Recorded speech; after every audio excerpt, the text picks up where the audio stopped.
निर्मला सीतारामन यांनी सादर केलेल्या बजेटनुसार आता भारतामध्ये ह्या 11 वस्तू स्वस्त होणार आहे आणि ह्या 4 वस्तू खूप महागणार आहे। तर कोणत्या ह्या वस्तू आहे हे जाणून घेण्या अगोदर आपल्या पेजला फॉलो आणि चॅनलला सबस्क्राइब करायला विसरू नका।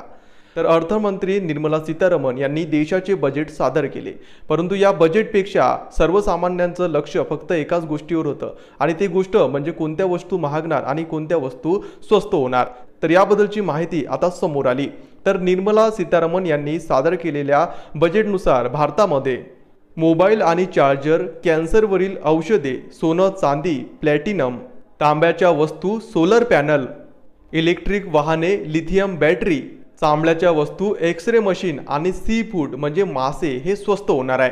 आता या उलट PVC फ्लेक्स, प्लास्टिकच्या वस्तू, टेलिकॉम उपकरणं आणि अमोनियम नायट्रेट या 4 वस्तू महागणार आहे। तर या अर्थसंकल्पनावर तुमचं काय मत आहे हे कमेंट करून नक्की सांगा।